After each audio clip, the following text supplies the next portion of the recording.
toutes et à tous.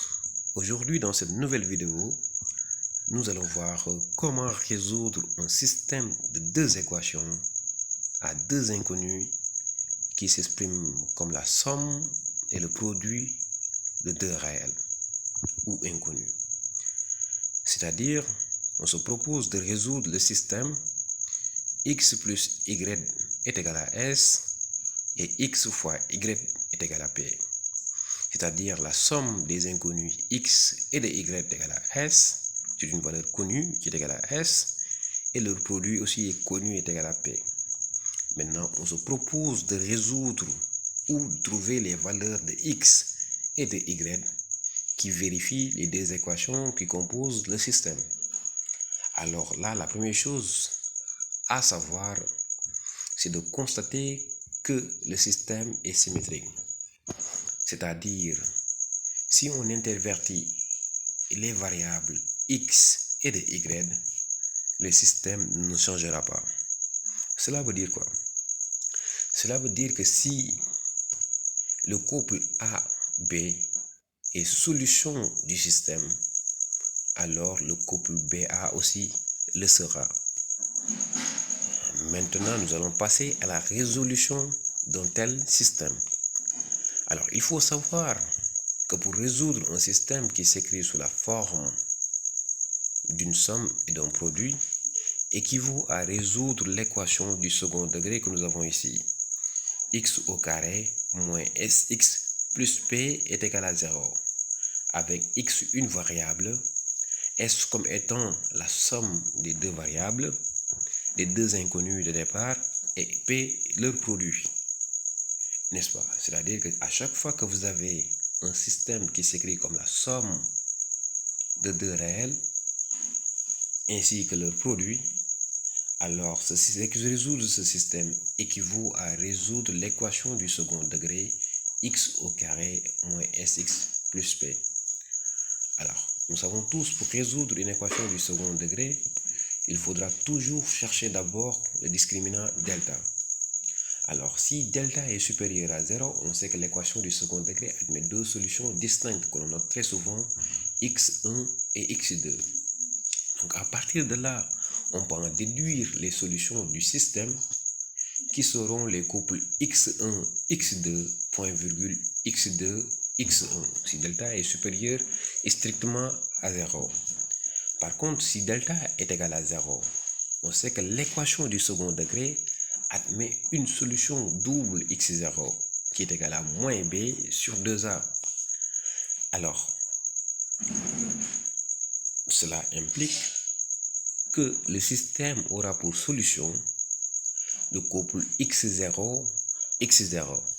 Mais par contre, si delta est inférieur à 0, on sait que l'équation du second degré n'admet pas de solution. Or, si l'équation du second degré n'admet pas de solution, cela implique directement que le système n'aura pas aussi de solution. Et si le système n'a pas de solution, alors S est égal à ensemble vide. Alors, il n'y a que ces trois cas possibles. Maintenant, nous allons, faire un exemple pour vous montrer comment procéder. Alors là, on se propose de résoudre le système suivant. On a x plus y est égal à 18, c'est-à-dire que la somme des inconnus x et de y est égale à 18 et leur produit est égal à 65, n'est-ce pas? On sait que résoudre ce système équivaut à résoudre l'équation du second degré qui s'écrit sous la forme x au carré moins sx plus p. Maintenant, on a la valeur de s qui est égale à 18 et la valeur de p qui est égale à 65. Donc, on remplace dans l'équation du second degré S et P par leur valeur, c'est-à-dire 18 et 65. Donc, on se retrouve avec l'équation du second degré que nous avons ici, x au carré moins 18x plus 65 est égal à 0. À partir de là, on peut chercher le discriminant, delta, qui est égal à b au carré moins 4 fois ac. Alors, si vous regardez bien, si on a une équation du second degré, le coefficient de x carré est égal à a, le coefficient de x est égal à b et le coefficient qui est indépendant de x est égal à c. Donc ici, a est égal à 1, b est égal à moins 18 et c est égal à 65. Donc b au carré moins 4 fois ac est égal à 18 au carré moins 4 fois 65 puisque ici a est égal à 1.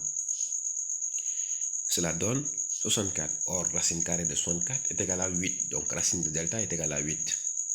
Puisque delta est positif. Maintenant, si delta est égal à 8, alors l'équation du second degré admet deux solutions distinctes x1 et x2 qui s'écrivent sous la forme moins b plus racine de delta sur 2a et moins b moins racine de delta sur 2a. Alors, moins b plus racine de delta sur 2a est égal à 18 plus 8 sur 2. Alors, 18 plus 8 sur 2 est égal à 26 demi. 26 demi est égal à 13. Et x2 est égal à 18 moins 8 sur 2. Puisque moins b moins racine delta sur 2a.